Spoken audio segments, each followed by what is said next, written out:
soy Osvaldo Gamboa, profesor de la Facultad de Psicología de Conrad Lorenz, Fundación Universitaria. Esta presentación es sobre la recuperación de respuestas en la extinción y es una presentación orientada a servir como apoyo para el desarrollo de las prácticas sobre comportamiento animal vinculadas al curso de aprendizaje 2. Primero quiero brindarles una definición acerca de la extinción. La extinción designa tanto un procedimiento como un efecto en el comportamiento. Con procedimiento me refiero a aquello que manipulamos en el ambiente del organismo o aquellos eventos que suceden en su ambiente en el caso de situaciones mucho más naturales. Pero también se refiere a un efecto en el comportamiento, es decir, a algo o un mecanismo o al comportamiento observable que produce un cambio en la conducta. Como procedimiento, digamos que se puede definir tanto para el contexto del condicionamiento clásico como para el contexto instrumental u operante. En el condicionamiento clásico, lo que termina designando es la presentación de solamente un estímulo condicionado sin que se presente el estímulo incondicionado. En el contexto instrumental, esto quiere decir que se presenta solamente la oportunidad de responder sin que las respuestas del individuo sean reforzadas o reciban algún estímulo de manera contingente. Eventualmente también se ha aplicado en el caso de la evitación, la extinción a través de la aplicación de un procedimiento de contingencia cero. En este procedimiento se siguen aplicando reforzadores, pero no son contingentes con la ocurrencia de la respuesta. Es decir, que la respuesta no es necesaria para la obtención del reforzador. Y Pérez descubrieron básicamente que efectivamente se producía una extinción. Como efecto en el comportamiento, en esta figura observamos un buen ejemplo del efecto de la extinción. Se pueden observar dos fases, una fase de adquisición y una fase de extinción de la tasa de picoteo o el número de respuestas por minuto que ejecuta una paloma en una caja de Skinner. Estos son datos ficticios, por supuesto, y muestran una gran variabilidad. Pero se puede observar que en las primeras 13 o 14 sesiones se ha producido un incremento en la magnitud de la respuesta de picoteo, hasta que llega a estabilizarse hacia las 13 respuestas. En la siguiente fase se ha omitido el reforzador.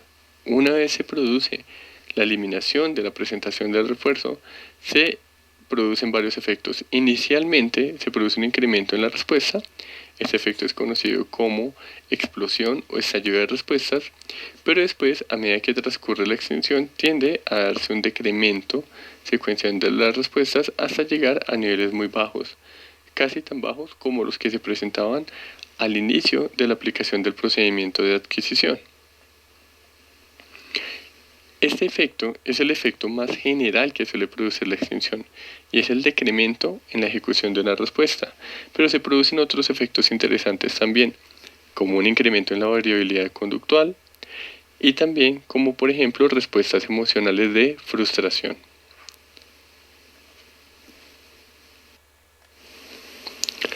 Además de que el procedimiento de extinción afecta el comportamiento observable, también da información acerca de los mecanismos subyacentes del comportamiento.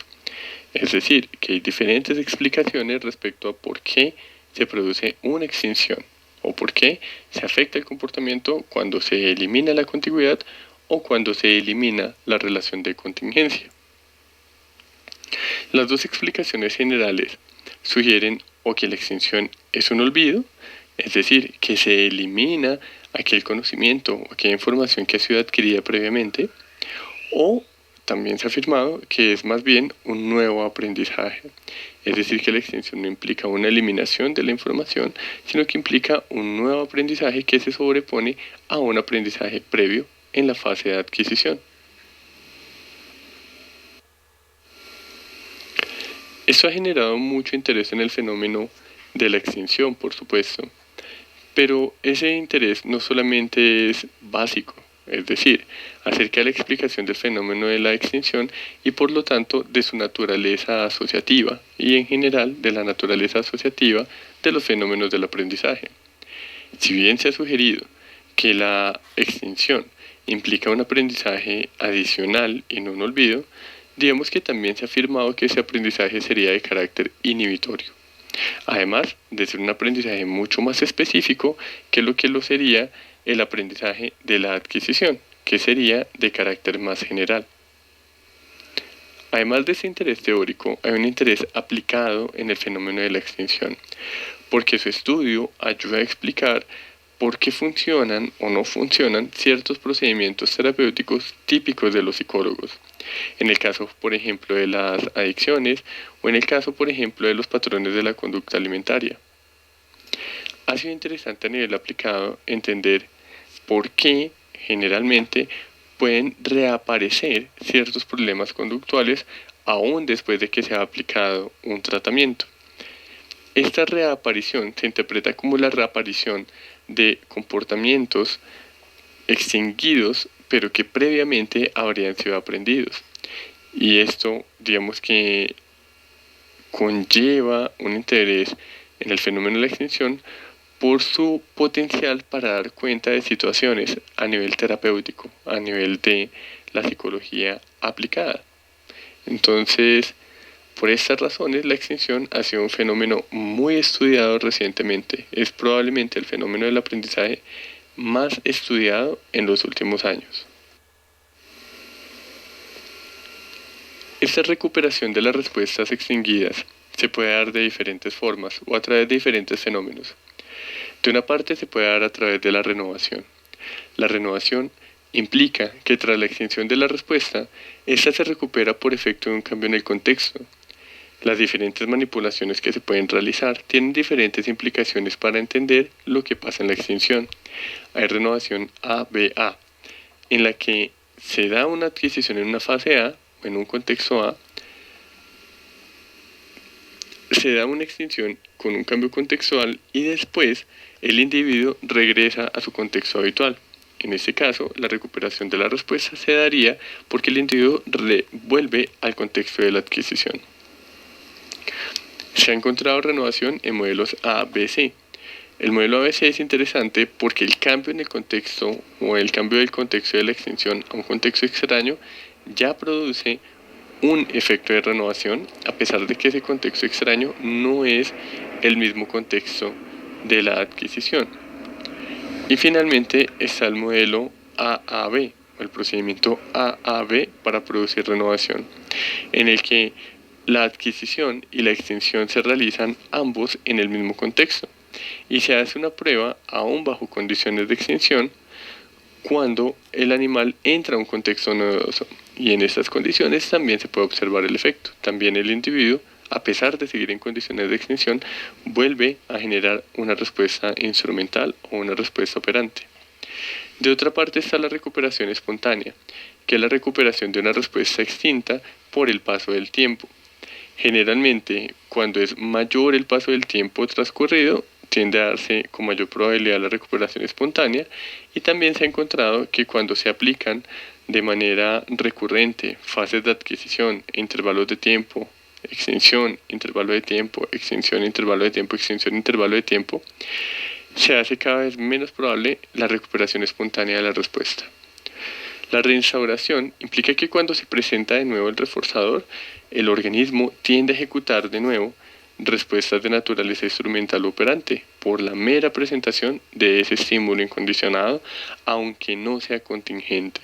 En una auténtica prueba de restauración se debe aplicar ese estímulo sin contingencia. La readquisición implica volver a aplicar la contingencia instrumental operante después de haber aplicado un procedimiento de extinción efectivo. Bajo estas condiciones, lo que se ha encontrado es que la nueva adquisición es mucho más rápida. Y finalmente se encuentra la resurgencia. La resurgencia implica que cuando se procede con la extinción, tienden espontáneamente a aparecer respuestas que habían sido entrenadas durante el entrenamiento de una conducta final, por ejemplo, a través de un procedimiento de moldeamiento. Es decir, que a medida que se aplica la extinción tiende a incrementarse la frecuencia de la conducta final, pero tiende a incrementarse la frecuencia de las aproximaciones sucesivas. Estas conductas resurgirían espontáneamente. Entonces hay una serie de fenómenos que son interesantes para entender la extinción y en general para entender mejor el fenómeno del aprendizaje. Si la pregunta es si la extinción implica olvido o implica más bien una adquisición, la respuesta sería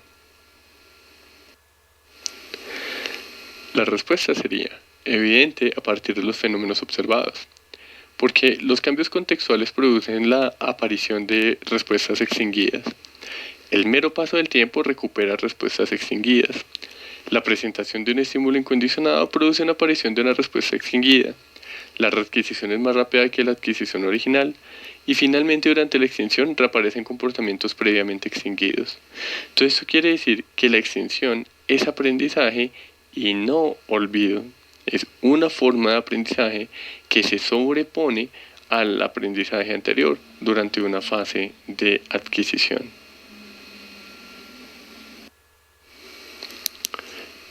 Finalmente, espero que esta presentación sea de su agrado, que le sea de gran utilidad para el desarrollo de sus proyectos y para entender el fenómeno de extinción, o al menos sus generalidades. Y les dejo estas referencias que también espero que les puedan ser muy útiles. Gracias por su atención y hasta la próxima.